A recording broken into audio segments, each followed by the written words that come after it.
Hello. My clinical question is, why do patients fall in the hospital despite fall precautions? The theory that I'm going to use is theory of reason, action, and behavior. The theory of reason, action, and behavior is a widely used behavior theory that suggests that an individual's behavior is based upon their attitude towards performing the behavior and a subjective perception of norms associated with that behavior. Azine and Fishman, 2005. This means that in order for a patient to stay safe, they must have an adequate attitude towards taking fall precautions and must perceive engaging in fall prevention attitudes that is socially acceptable and valued. The relationship between the concepts is basically human behavior.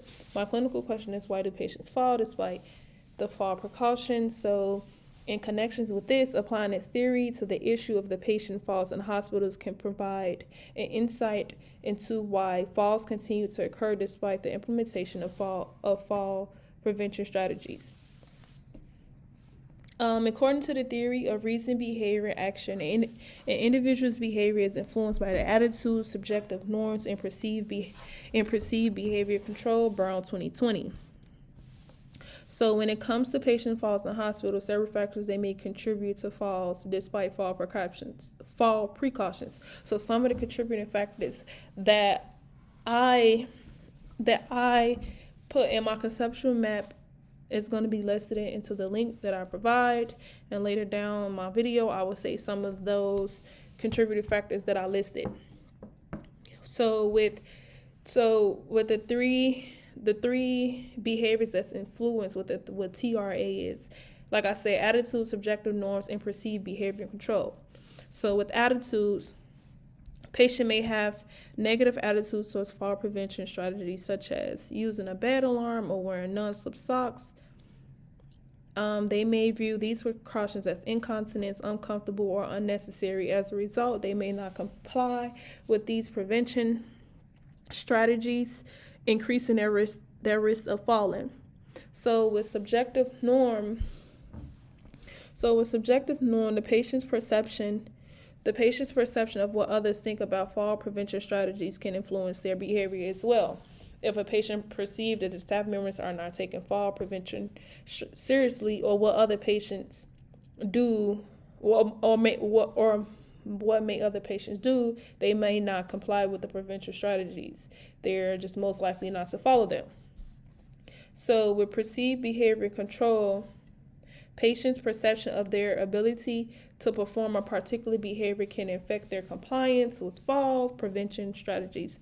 For example, if a patient have like a physical or cognitive impairments, they may perceive that they cannot comply with fall prevention strategies, like such as using like a bedside commode, or just simply not wanting to follow them.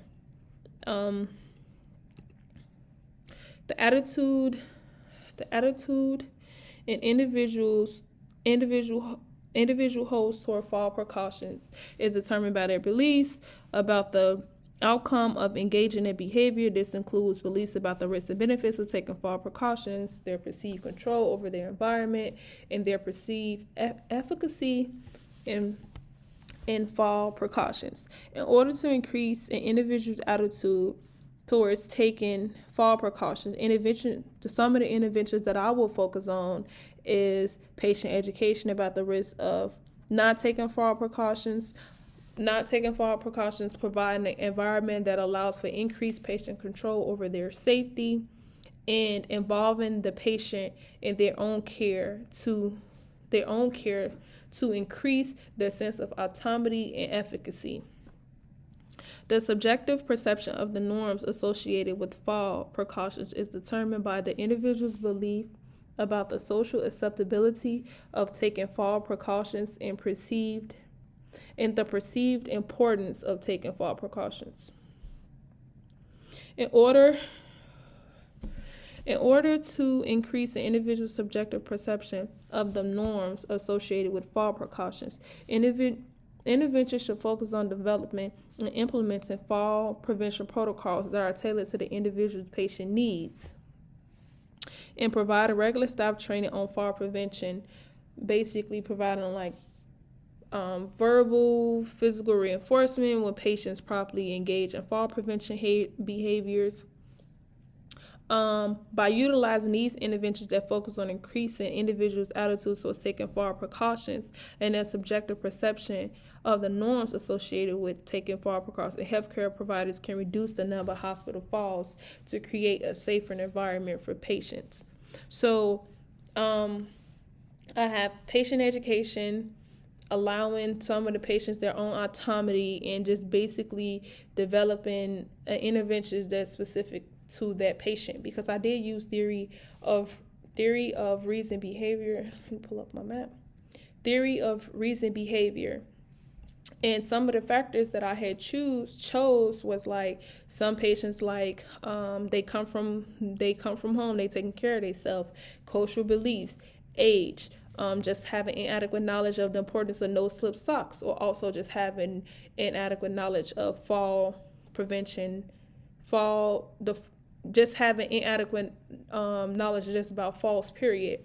Medications that they're on, like drowsiness or dizziness or orthostatic hypertension, or just not having no intention to follow the rules. And like I said, with people who have independent care at home, this is an unfamiliar environment. At home, they don't do any falls. So when they come to the hospital, some people just feel as if I'm not a fall risk, so why should I follow these here? Because I'm not going to fall because I don't fall at home. Or also just not being receptive to help, because you have some people that just don't want help at all. Because if I come from a home where I do everything on my own, there's no need for me to listen to what you have to say. Each person is different, so that's why one of my interventions like tailored to each individual's needs, because the reasoning of each patient is different. Not everyone is going to be the same, and not everyone is going to have the same beliefs. I might have patient A and patient B. Patient A is just not following because they cultural beliefs, or patient B is this doesn't just fit my criteria at all. Who knows? So with patient education, it's an important part of fall prevention intervention, as it helps to increase patient knowledge and awareness of fall prevention and strategies. Patient education should focus on providing clear and concise information about the risks of falls and the importance of following fall precautions. Like I said, this can include providing verbal instructions, written materials, visual aids. It is important to ensure that the materials are tailored to the individual patient's needs and language level. Providing an environment that allows for increased patient control over their safety is another important intervention for preventing hospital falls. This can include providing assistance devices such as grab bars, raised toilet seats, as well as ensuring that the patient's room is free from trips hazards, etc. Additionally, involving the patients in their own care plan can help their increase of sense of autonomy and self-efficacy, which can help reduce the risk of falls. Also, developing and implementing fall prevention protocols that are tailored to the individual patient's needs is also important. These protocols should incorporate evidence-based strategies such as providing assistive devices, monitoring vital signs, providing regular staff training on fall preventions. Finally, providing regular staff training on fall preventions can help ensure that all staff members are aware of the protocols that is in place, and they are able to properly identify and respond to any fall risk factors to the individual patient.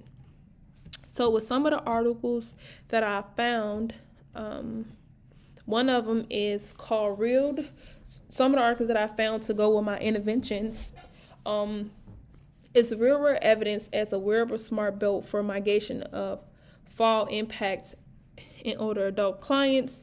Tarbit, RJ, and Single Tat 2023. This article basically is like the patients wear a smart belt that's connected to the phone. And with this, the smart belt is designed to detect when a fall occurs and automatically inflates the cushion to the impact. This article also reports on a smart belt study this article reports on a real-world study of the smart belt in a care home setting where it was found to be effective in reducing the impact of falls and preventing injury. This study suggests that the smart belt has the potential to be an effective tool for all prevention in older adults. So in the context of this article, an individual's intention to use the smart belt is likely to be influenced by their attitudes towards fall preventions and technologies and their perceptions of the social norms regarding the use of these technologies. The study found that older adults and their caregivers had positive attitudes towards wearing a smart belt, and the use of smart belt was perceived as a social norm in their care setting. This study suggests that the use of wearable fall prevention technologies like the smart belt can be an effective way to mitigate fall impact in older adult care settings. Older adult care settings. Not only do this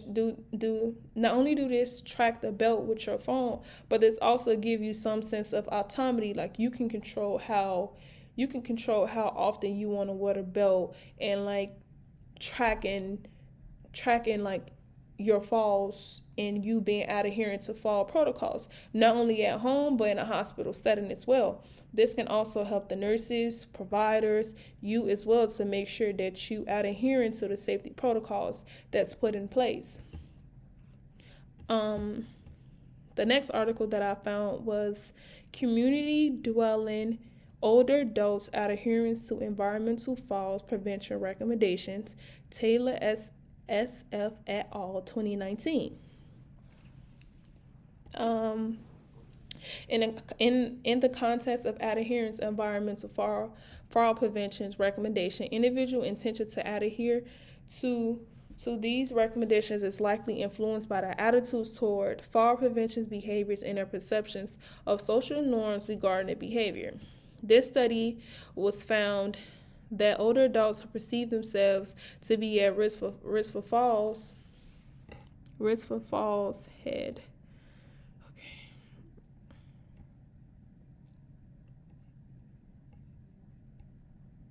had greater self-advocacy for fall prevention and received more social support for fall preventions, were more likely to report adherence to environmental fall prevention recommendations. These findings suggest that the interventions to improve adherence to environmental fall preventions recommend should focus on enhancing adults' attitudes of fall prevention, increasing their self-efficacy for fall prevention, and promoting social norms that support fall prevention behaviors. Another article that was found for my intervention was a community-based single fall prevention exercise interventions for adult clients using steady feet. Ong RH et al. 2022.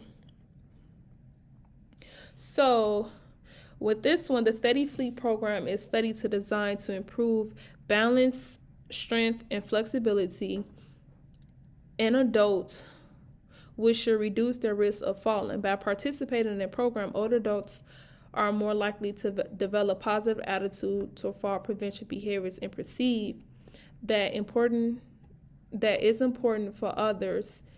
That is important to include others in their social network and support those behaviors. These changes in attitudes and subjective norms should lead to an increased intention to engage in fall prevention behaviors, such as the Steady Feet program, and ultimately to reduce in falls. Therefore, this study is consistent with TRA's emphasis on the importance of attitudes, subjective norms, and intentions in determining behavior.